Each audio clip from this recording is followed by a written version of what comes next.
Hello friends, welcome to my YouTube channel Haru and Tanu.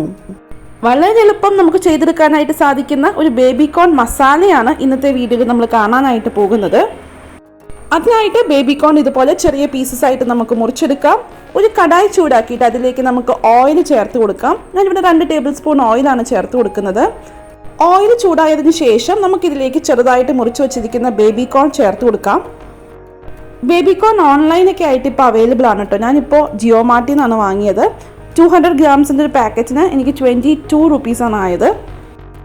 ഇതിലേക്ക് നമുക്ക് ചെറുതായിട്ട് മുറിച്ച് വെച്ചിരിക്കുന്ന ക്യാപ്സിക്കം കൂടി ചേർത്ത് കൊടുക്കാം. ഇത് ചപ്പാത്തി, റൊട്ടി, ഇടിയപ്പം അതിൻ്റെയൊക്കെ ഒപ്പം നല്ലൊരു കോമ്പിനേഷനാണ് കേട്ടോ. അപ്പോൾ ഡെയിലി വെറൈറ്റി ആയിട്ട് എന്ത് കറി ഉണ്ടാക്കണം എന്നുള്ള ഒരു കൺഫ്യൂഷൻ ആയിരിക്കും പലർക്കും. അപ്പോൾ ഇത് നല്ലൊരു ഓപ്ഷനാണ്, ഒന്ന് ട്രൈ ചെയ്ത് നോക്കൂ കേട്ടോ. അത് മാത്രമല്ല, നമ്മളിതിലേക്ക് ചേർക്കുന്ന സവോള, തക്കാളി, ഇഞ്ചി, വെളുത്തുള്ളി ഒക്കെ പേസ്റ്റ് ആയിട്ടാണ് ചേർക്കുന്നത്. ചോപ്പ് ചെയ്തൊന്നും കഷ്ടപ്പെടേണ്ട ആവശ്യമില്ല. എളുപ്പം തന്നെ നമുക്ക് മിക്സിയിൽ പേസ്റ്റ് ആക്കിയെടുത്ത് ഈ ഒരു കറി പ്രിപ്പയർ ചെയ്തെടുക്കാനായിട്ട് സാധിക്കും. ഒരു മീഡിയം ഫ്ലെയിമിലിട്ടിട്ട് ഇതുപോലെ ഇളക്കി നമുക്ക് ക്യാപ്സിക്കവും ഈ ഒരു ബേബികോണും ഒന്ന് കുക്ക് ചെയ്തെടുക്കാം. ഒരു 50% കുക്കായതിനു ശേഷം നമുക്ക് കടായിൽ നിന്ന് മാറ്റാം. നമുക്കിതിലേക്ക് കുറച്ച് ഉപ്പ് കൂടി ചേർത്ത് കൊടുക്കാം. എന്നിട്ട് നന്നായിട്ടൊന്ന് മിക്സ് ചെയ്ത് കൊടുക്കാം. ബേബികോണും ക്യാപ്സിക്കവും ഏകദേശം ഒരു 50% കുക്കായി വന്നിട്ടുണ്ട്. ബാക്കി നമ്മൾ മസാല ഉണ്ടാക്കിയതിന് ശേഷം മസാലയിലിട്ട് കുക്ക് ചെയ്തെടുക്കും. ഇനി നമുക്ക് കടായിൽ നിന്ന് മാറ്റാം.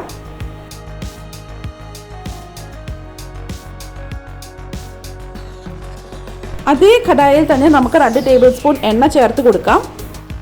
ഏത് തരം റിഫൈൻഡ് ഓയിലും നമുക്കിതിനായിട്ട് യൂസ് ചെയ്യാവുന്നതാണ്. എണ്ണ ചൂടായതിനു ശേഷം നമുക്ക് പേസ്റ്റ് ആക്കി വെച്ചിരിക്കുന്ന ഇഞ്ചിയും വെളുത്തുള്ളിയും കൂടെ ഇതിലേക്ക് ചേർത്ത് കൊടുക്കാം. ഞാനിവിടെ 1 ടേബിൾ സ്പൂൺ ഇഞ്ചിയും 2 ടേബിൾ സ്പൂൺ വെളുത്തുള്ളി പേസ്റ്റ് ആക്കിയതുമാണ് ചേർത്ത് കൊടുക്കുന്നത്. ഇഞ്ചിയും വെളുത്തുള്ളിയും മൂത്ത് നല്ലൊരു മണം വരുമ്പോൾ നമുക്കിതിലേക്ക് പേസ്റ്റ് ആക്കി വെച്ചിരിക്കുന്ന സവോള ചേർത്ത് കൊടുക്കാം. മീഡിയം സൈസ്ഡ് ആയിട്ടുള്ള 1.5 സവോളയാണ് ഞാനിവിടെ ചേർത്ത് കൊടുക്കുന്നത്.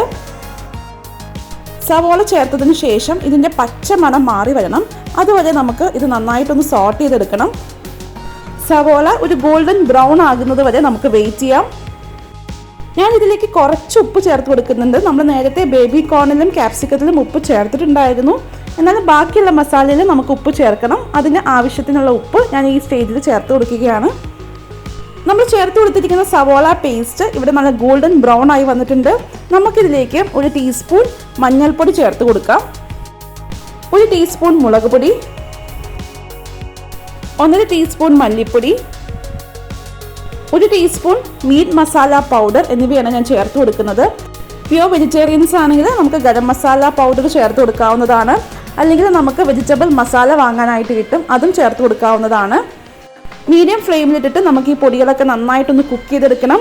പൊടികളുടെയൊക്കെ ആ പച്ചമണം മാറിയതിന് ശേഷം നമുക്ക് അടുത്ത ചേരുവ ചേർത്ത് കൊടുക്കാം.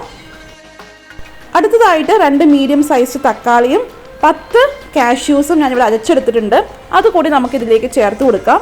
കശുവണ്ടി ചേർക്കണമെന്ന് നിർബന്ധമില്ല, എന്നാലും നമ്മുടെ ഗ്രേവിക്ക് നല്ലൊരു തിക്നെസ് കിട്ടാനായിട്ട് ഇത് സഹായിക്കും. നമുക്ക് എത്ര ഗ്രേവി വേണോ അതിനാവശ്യത്തിന് നമുക്ക് വെള്ളം ചേർത്ത് കൊടുക്കാം. നമ്മൾ കാഷ്യൂസും തക്കാളിയും ഒക്കെ അരച്ച ആ ഒരു മിക്സിയിലേക്ക് കുറച്ച് വെള്ളം ചേർത്തിട്ട് അതുകൂടി നമുക്ക് ഈ ഒരു കറിയിലേക്ക് ചേർത്ത് കൊടുക്കാം.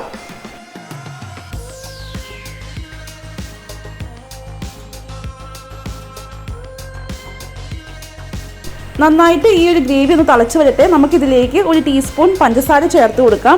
നമ്മൾ ചേർത്തേക്കുന്ന മസാലയുടെയൊക്കെ ടേസ്റ്റ് ഒന്ന് ബാലൻസ് ചെയ്യാനായിട്ട് പഞ്ചസാര സഹായിക്കും.